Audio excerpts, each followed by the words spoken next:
이사야 11장 1절에서 9절 말씀을 다 같이 봉독하시겠습니다.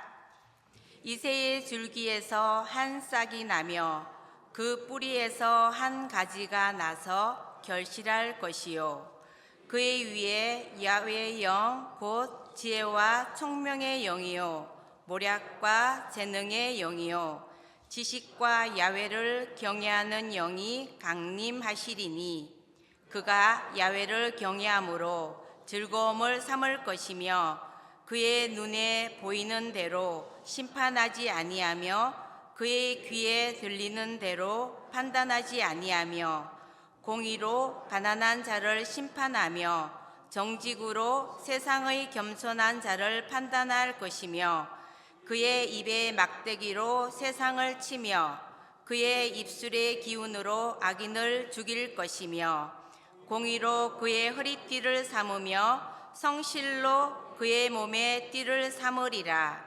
그때에 이리가 어린 양과 함께 살며 표범이 어린 염소와 함께 누우며 송아지와 어린 사자와 살찐 짐승이 함께 있어 어린 아이에게 끌리며 암소와 곰이 함께 먹으며 그것들의 새끼가 함께 엎드리며 사자가 소처럼 풀을 먹을 것이며 젖 먹는 아이가 독사의 구멍에서 장난하며 젖된 어린아이가 독사의 굴에 손을 넣을 것이라. 내 거룩한 산 모든 곳에서 해됨도 없고 상함도 없을 것이니 이는 물이 바다를 덮음같이 야훼를 아는 지식이 세상에 충만할 것임이니라. 아멘. 오늘도 우리 삶 가운데 늘 주님께서 주시는 그 놀라운 기적이 일어나며 또 예수님 안에 늘 좋은 일이 있을 줄 믿습니다. 우리 말씀의 제목을 따라해 보겠습니다. 예수님이 하신 일. 예수님이 하신 일. 오늘 예수님이 하신 일이라는 이 제목으로 함께 은혜를 나누기를 원하는데요. 우리가 살아가고 있는 이 땅에서는 놀라운 일들이 많이 일어납니다. 때로는 의사들이나 이제 병원에서 고칠 수 없다라고 이야기를 들었던 그 질병이 낫기도 하고, 또 우리가 간절한 기도에 우리가 할 수 없었던 일들이, 우리의 힘으로 해결할 수 없는 것들이 우리의 생각과 우리의 뜻과는 우리가 생각하지 못하였던 방법들로 그 문제들이 풀어지는 일들도 있을 것이고, 여러 가지 놀라운 일들이 우리의 삶에는 늘 일어나곤 합니다. 그런데 세상에서 가장 놀라운 그 일, 그리고 기적적인 일은 우리 예수님께서 죄로 죽을 수밖에 없었던 우리를 구원하시기 위해서 육신을 입고 이 땅에 오신 것입니다. 그리고 이것이 우리 기독교 신앙의 전부가 됨을 믿으시기를 바랍니다. 그러므로 믿음의 사람은 늘 겸손과 또 희생의 삶을 보여주신 그 예수님의 삶을 본받아 살아가야 할 줄로 믿습니다. 그래서 오늘 말씀은 예수님께서 오시기 약 700년 전에 살았던 그 이사야 선지자가 예수님께서 행하신 그 일에 대해서 예언하는 내용입니다. 그래서 오늘 말씀을 통하여서 예수님의 삶을 본받고자 하는 우리들에게 주시는 주님의 그 귀한 은혜를 함께 나누기를 소망합니다. 첫 번째로는 성령님과 함께 하신 그 예수님에 대해서 생각해 보기를 원합니다. 오늘 본문 1절 2절 말씀은 이렇게 말씀합니다. 이새의 줄기에서 한 싹이 나며 그 뿌리에서 한 가지가 나서 결실할 것이요 그의 위에 야훼의 영 곧 지혜와 총명의 영이요 모략과 재능의 영이요 지식과 야훼를 경외하는 영이 강림하시리니. 아멘. 그리스도인은 이렇게 성령의 충만한 삶, 그리고 성령의 인도하심을 따르는 삶을 살아가는 것이 마땅한 삶입니다. 그러한 삶이 참으로 복되고 또한 아름답고 거룩한 삶이 되는 것입니다. 그런데 때때로 우리가 이것을 너무나도 잘 알고 있지만 우리가 성령 안에 살아가는 이 삶에 대해서 또 오해하고, 또 하나님께서 우리 안에 이루시고자 하는 그런 근본적인 뜻을 깨닫지 못하고 살아가는 경우가 우리의 삶에 종종 일어나는 것 같습니다. 성령님을 마치 어떤 능력이나 힘을 주시는 존재로만 생각을 하여서 우리가 특별한 은사를 행하게 도와주시는 그러한 분으로만 오해하기도 합니다. 또 성령님께서는 물론 전능하신 하나님이시기 때문에 우리에게 그러한 모든 풍성한 은사를 베풀어 주실 수 있는 분이시고, 또 실제로 우리의 삶에 그러한 은사를 베풀어 주시기를 원하고 계십니다. 하지만 이런 은사를 베푸심은 그 은사 자체의 목적이 있는 것이 아니라 가장 근본적으로 우리로 하여금 하나님을 더욱더 깊이 사랑하고 또 하나님을 경외하는 삶을 살아가도록 하기 위함인 것임을 우리는 반드시 기억해야 하는 것입니다. 하나님의 자녀된 우리에게 야훼 하나님을 경외하는 것이 가장 중요한 것이기 때문입니다. 다윗의 자손 곧 메시아로 이 땅에 오신 그 예수님께서는 언제나 성령님과 함께하는 삶을 살아가셨습니다. 예수님께서는 이 땅에 오실 때에도 성령으로 잉태가 되셨고, 또한 예수님께서 침례 요한에게 침례를 받으셨을 때 하늘로부터 성령이 비둘기와 같은 형체로 강림하셨습니다. 그리고 예수님의 그 공생의 사역을 시작하기 전에 광야에서 40일 동안 금식하며 마귀에게 시험을 당하셨을 때에도 성령님과 함께함을 우리는 너무나도 잘 알고 있을 것입니다. 사도행전 10장 38절 말씀을 함께 읽어보겠습니다. 하나님이 나사렛 예수에게 성령과 능력을 기름 붓듯 하셨음에 그가 두루 다니시며 선한 일을 행하시고 마귀에게 눌린 모든 사람을 고치셨으니 이는 하나님이 함께 하셨음이라. 아멘. 그렇게 예수님께서는 성령으로 충만한 삶을 사셨기 때문에 마귀의 그 어떤 시험에도 말씀과 또한 성령의 능력으로 그 모든 것들을 능히 물리치실 수 있으셨던 것이고, 방금 읽었던 말씀과 같이 하나님께서 늘 함께하는 삶을 사셨던 것입니다. 우리의 인생에도 광야와 같은 그런 시험이 찾아옵니다. 그런 어려움이 찾아오고 마귀의 유혹이 찾아옵니다. 그때에 우리가 말씀과 같이 성령으로 충만하여야 그 모든 시험 가운데에서, 유혹 가운데에서, 사단의 공격 가운데에서 우리는 넉넉히 승리할 수 있게 되는 것입니다. 여러분, 우리에게는 세상의 유혹과 시험 그리고 사단의 공격에서 벗어나거나 그것들을 이겨낼 수 있는 힘이 없음을 우리는 반드시 기억해야 합니다. 우리는 우리에게 다가오는 그 문제를 어떻게 해결해야 할지도, 그리고 우리가 1분 또 1초 앞에 다가올 우리의 미래도 전혀 모르는 것이 우리들의 인생인 것입니다. 그리고 어떠한 선택을 하는 것이 진정으로 하나님의 뜻인지 우리는 분명하게 알지 못하고, 또 이것이 분명 하나님께서 기뻐하시는 것이라는 주님의 뜻임을 우리가 알고 있을 때에도 우리는 나의 이익과 또 나의 기쁨을 위해서 때로는 다른 길을 선택하기도 한다라는 것입니다. 로마서 12장 2절 말씀을 또한 우리가 읽어보면 이렇게 말씀합니다. 너희는 이 세대를 본받지 말고 오직 마음을 새롭게 함으로 변화를 받아 하나님의 선하시고 기뻐하시고 온전하신 뜻이 무엇인지 분별하도록 하라.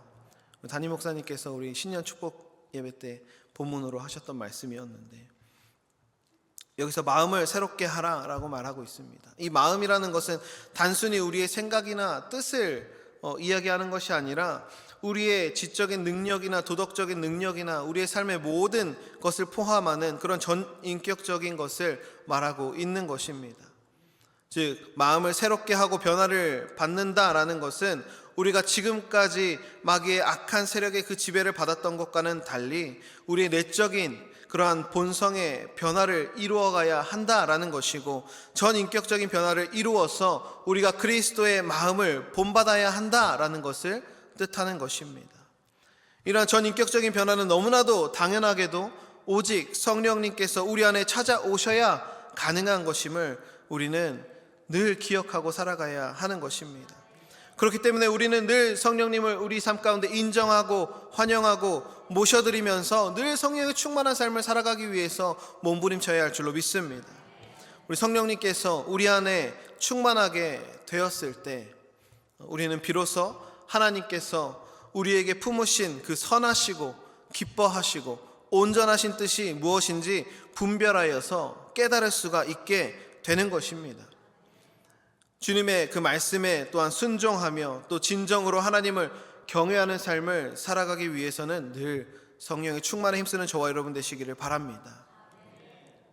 이와 같이 예수님을 닮아서 우리가 성령님과 동행하고 하나님과 함께 선한 일을 행하며 주님 주신 그 사명을 온전히 감당할 수 있는 저와 여러분 되시기를, 또 2025년도 한 해가 되시기를 주님의 이름으로 축복합니다. R.A. 토레이라는 이 목사님은 다음과 같이 말하였습니다. 예수 그리스도는 우리에게도 임하신 같은 성령의 능력에 힘입어 이 땅에서 사시고 생각하시고 역사하시고 가르치시고 죄를 정복하시고 승리하셨습니다. 하나님의 독생자이신 예수 그리스도께서 성령에 힘입어 사셨다면 우리는 얼마나 더 성령을 의지하며 살아가야 하겠습니까? 예수 그리스도에게 역사하신 동일한 성령이 오늘날 우리에게도 함께 하십니다.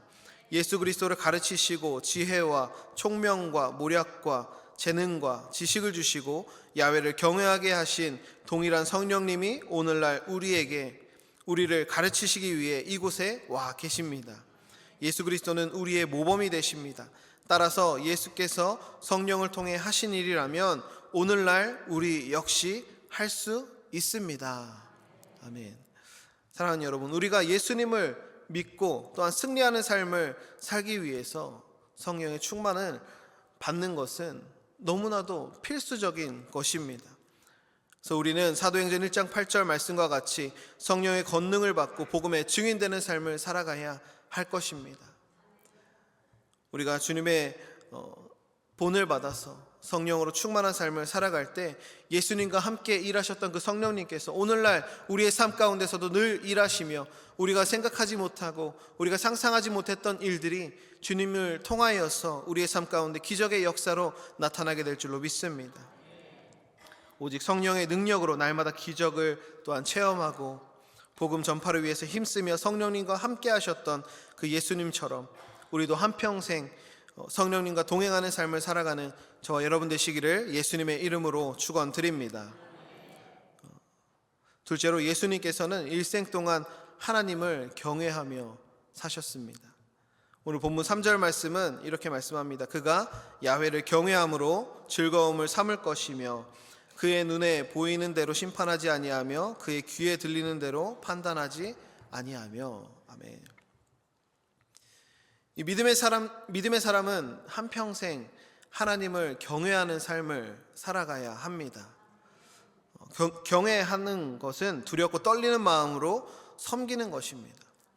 하나님을 경외하는 사람은 자신의 그런 얄팍한 지식과 또 지혜로 판단하는 것이 아니라 하나님의 뜻에 따라 모든 것을 판단하고 결정하며 살아가는 것입니다.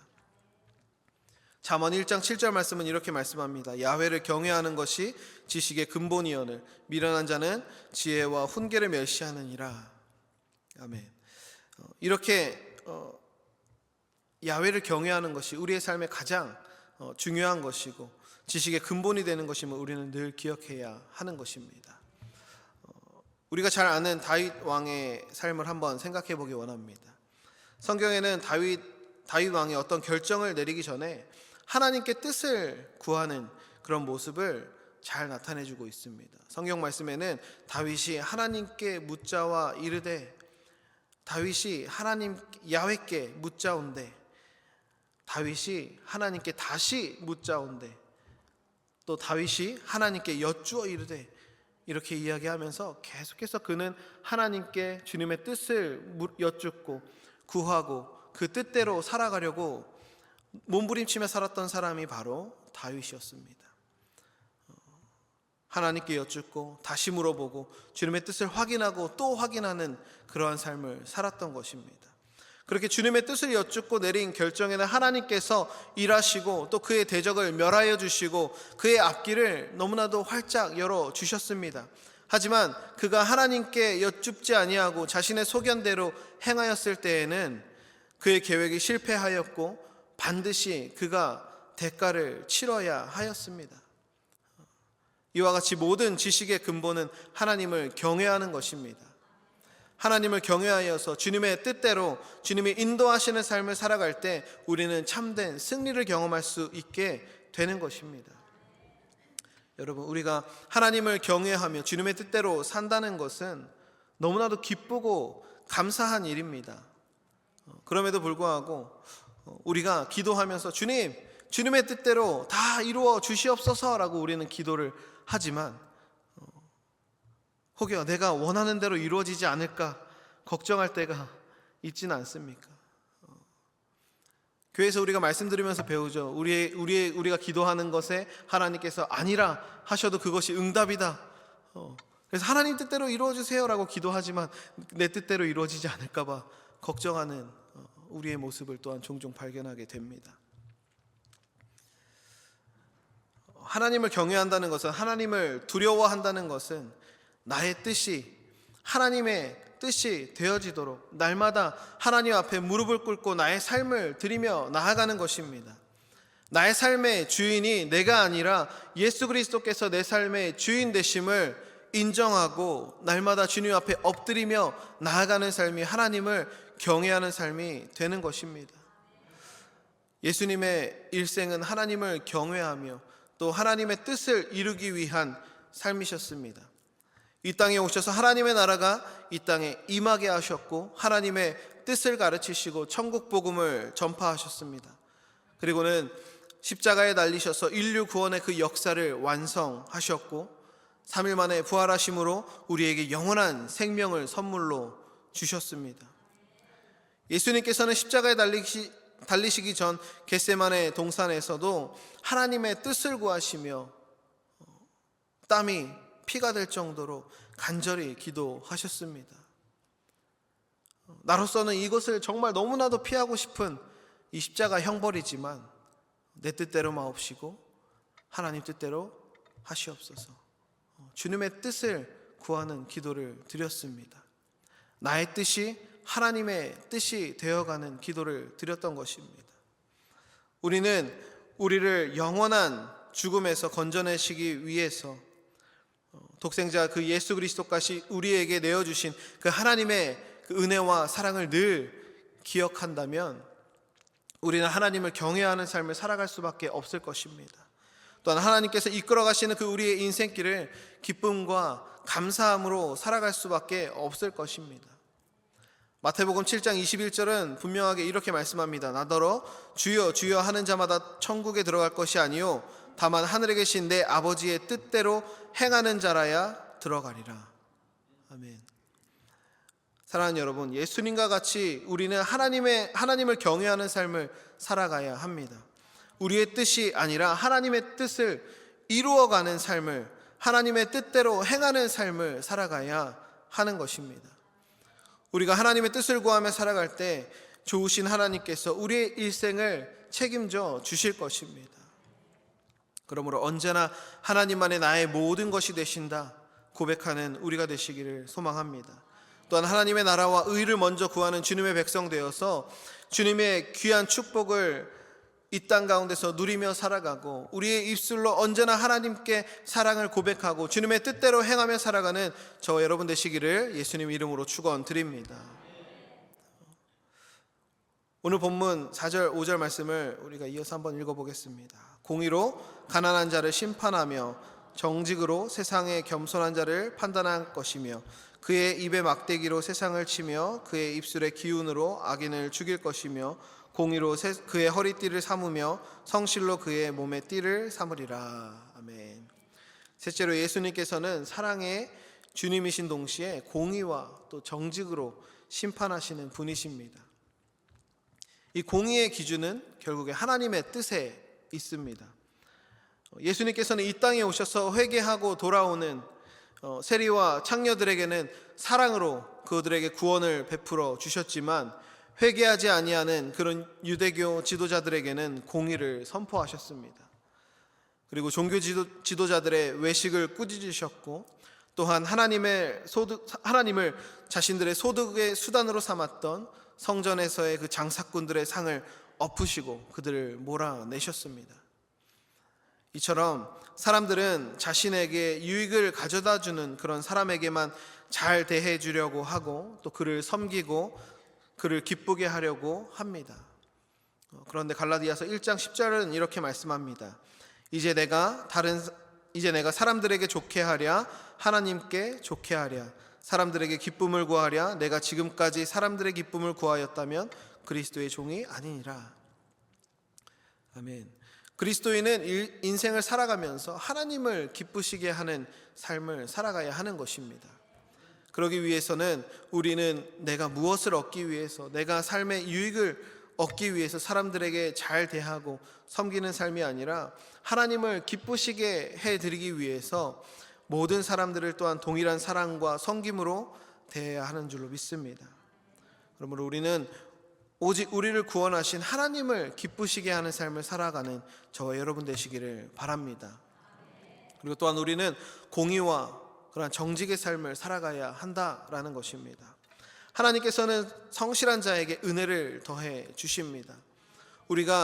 우리는 예배와 기도 그리고 하나님을 섬기는 일에, 교회를 섬기는 일에 더욱더 성실히 임해야 하는 것입니다.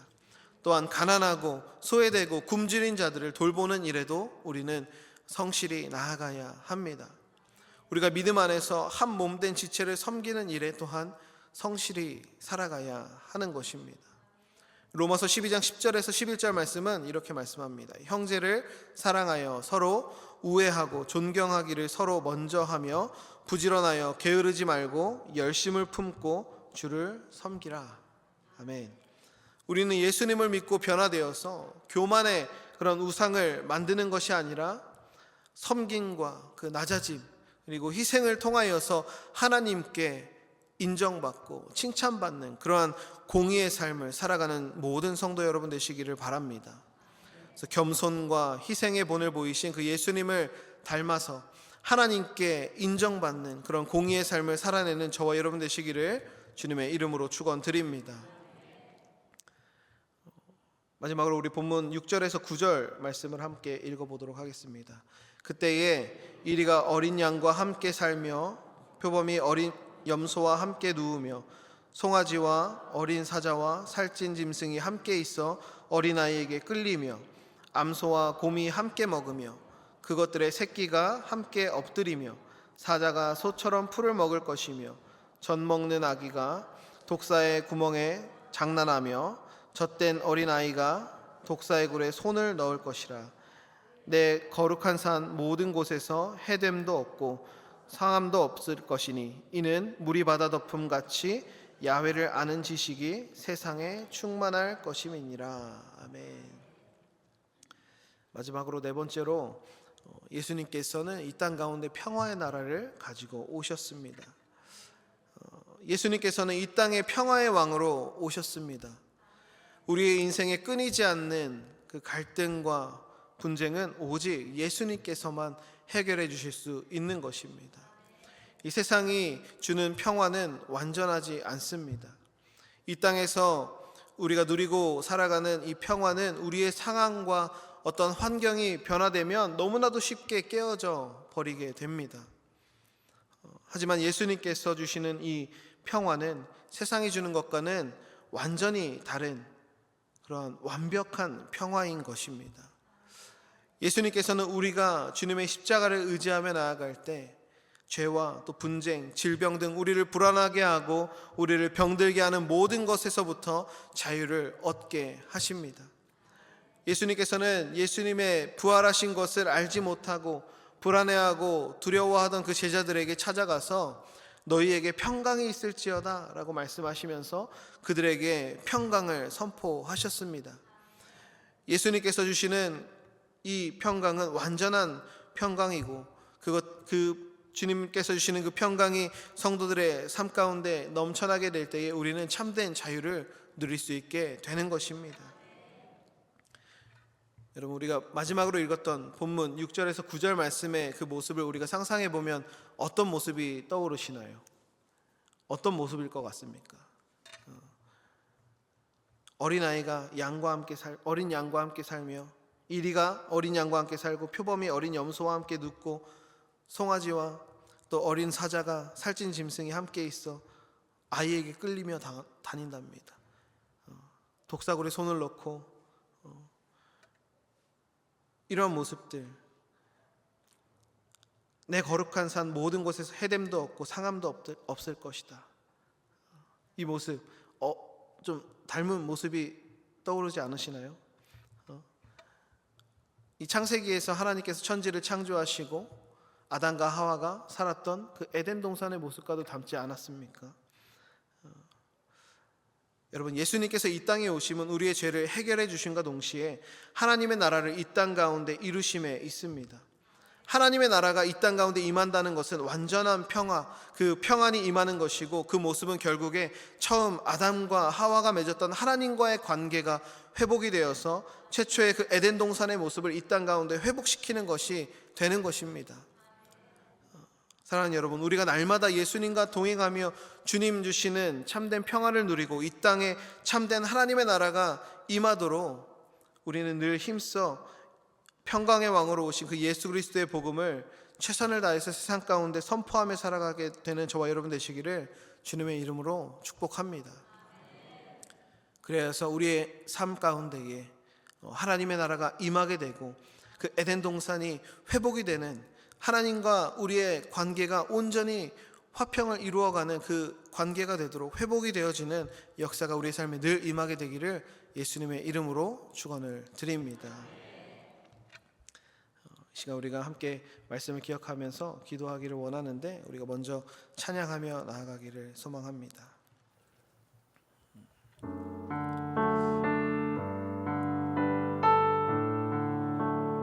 예수 하나님의 공의 찬양하시면서 주님께 영광 올려드리도록 하겠습니다.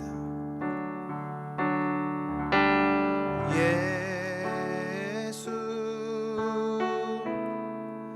하나님의 공의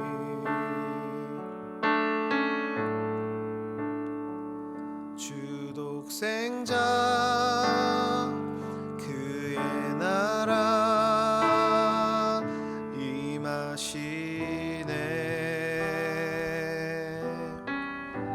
예수 제물이 되신 주, 예수 제물이 되신 주,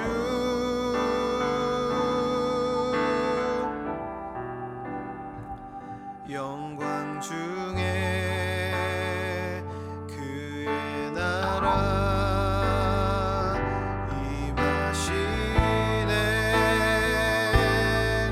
이렇게 찬양합니다. 주의 나라 영원하며 주의 나라 영원하며 그의 영광 무궁하리. 왕의 위엄과 능력이 이제 임하였으니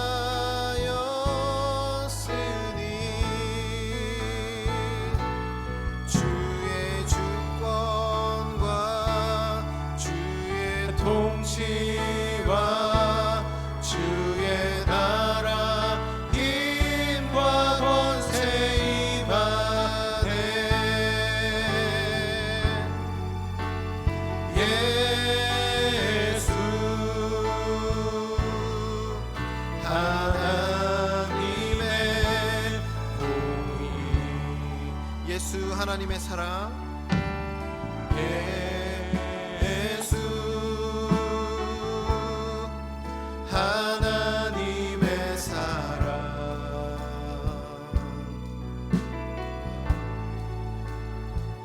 주내와 말씀으로 나타났네. 예수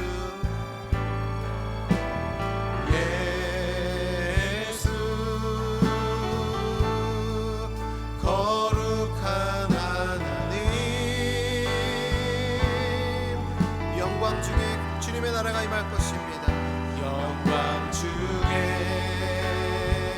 그의 나라 임하시네.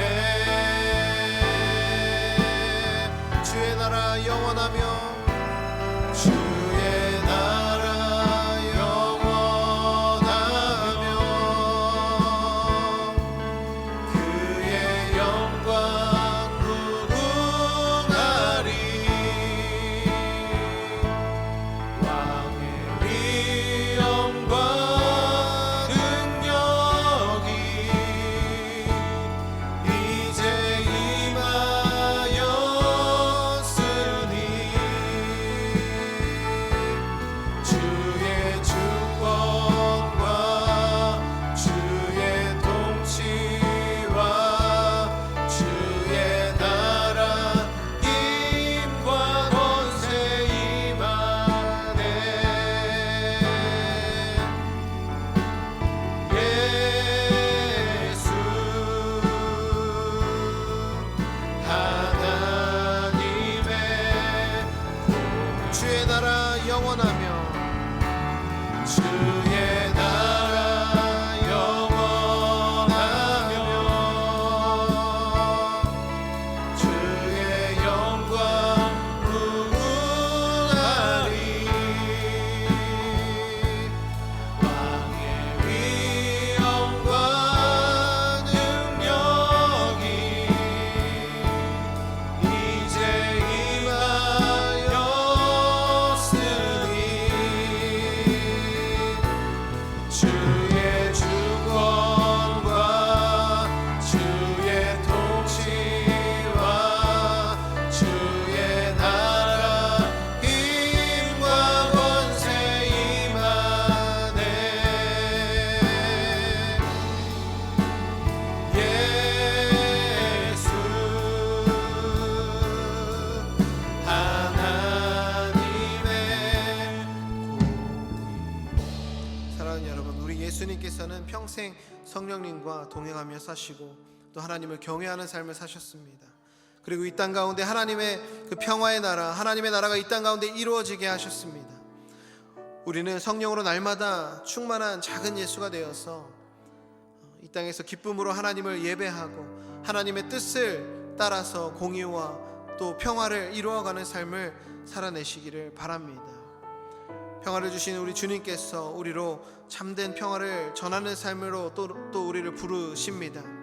우리는 성령의 능력으로 충만하여서 개인과 또 가정과 또 교회와 직장과 모든 삶의 터전 가운데서 그리고 온 세상 가운데에 평화의 왕이신 예수님을 전하는 삶을 살아가야 하는 것입니다.